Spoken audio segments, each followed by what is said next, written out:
It's December 2008. The world's financial markets are collapsing, panic everywhere, and in a luxury Manhattan penthouse, an old man sits his two sons down and says 3 words that will destroy their family forever. It was all fake, every single dollar. This is the story of Bernie Madoff and the greatest lie Wall Street ever believed. He never made a single real investment, not one, in 17 years, and yet he stole $65 billion from the world, and everyone trusted him completely. This is the story of Bernie Madoff, the man who ran the biggest financial fraud in the history of the world. Bernard Lawrence Madoff was born in 1938 in Queens, New York. He did not come from money. He did not come from power. He came from a middle-class family with no connections on Wall Street. In 1960, at just 22 years old, he started his own investment firm with $5,000 saved from working as a lifeguard and installing sprinkler systems. He called it Bernard L. Madoff Investment Securities. In the beginning, it was a legitimate business. He was smart, hardworking, and genuinely talented.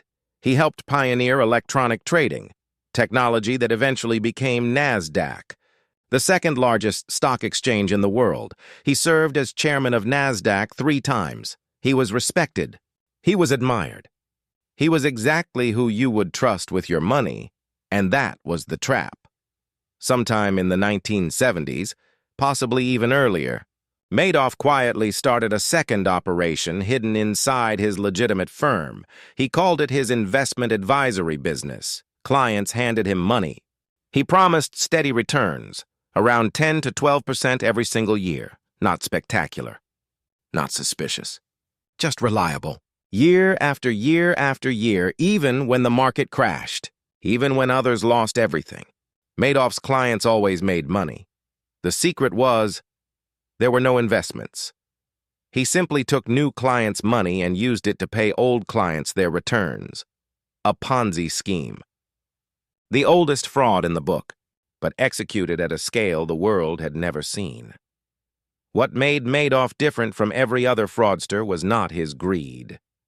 It was his patience. He did not rush. He did not take everyone's money. He was selective. Exclusive even. You could not simply walk in and give Madoff your money. You had to be invited. You had to be introduced. He created the illusion that investing with him was a privilege reserved for the elite. Wealthy communities trusted him deeply. He was one of their own, successful, generous, respected. Charities, foundations, pension funds, all handed him their life savings. Banks across Europe funneled billions into his fund.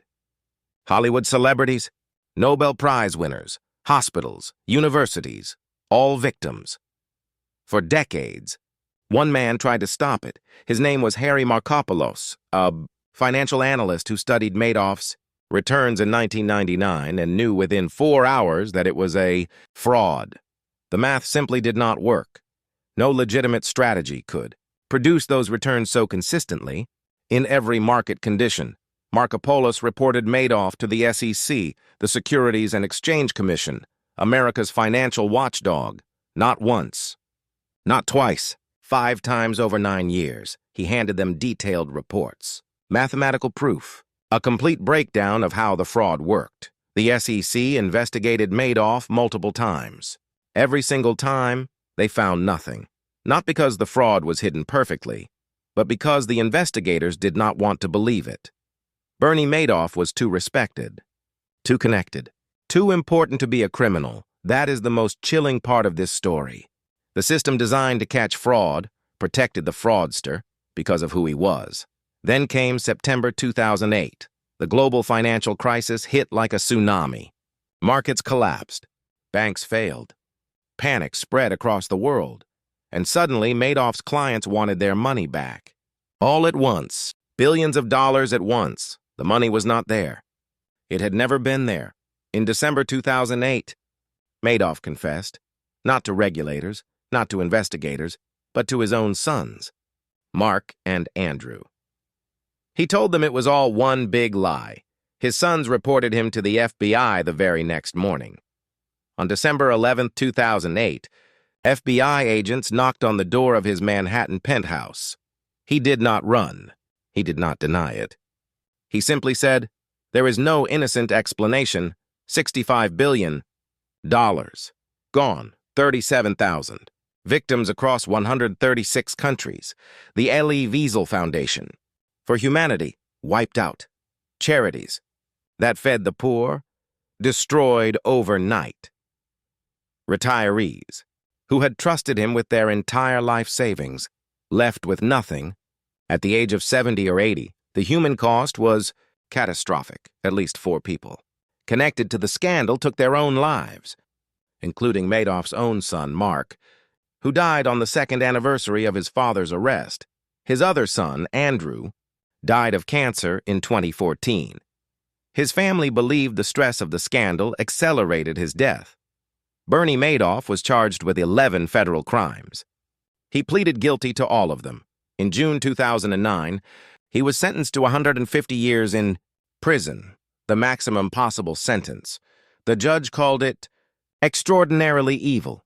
Madoff died in federal prison on April 14, 2021. He was 82 years old. In a prison interview, he once said, "I made a terrible mistake, but it was not criminal, even then." Even in prison. Still lying. So how did Bernie Madoff fool the world for 17 years? The answer is uncomfortable. He fooled the world because the world wanted to be fooled. Investors did not ask hard questions because the returns were too good to question. Regulators did not push hard enough because his reputation was too powerful to challenge. Banks did not investigate deeply enough because the fees they were earning were too large to risk. Greed protected the fraudster. Trust became a weapon. And reputation, the most valuable currency in finance, was used to steal everything. The lesson of Bernie Madoff is not just about one man's evil. It is about what happens when an entire system, investors, regulators, banks, and governments, chooses comfort over truth, when nobody wants to be the one who asks the uncomfortable question. When everyone assumes someone else is checking, power does not always steal loudly. Sometimes it steals quietly, with a smile, a handshake, and a monthly statement showing returns that were never real. That is the capital case. If this story made you think, subscribe, because the next case is already waiting.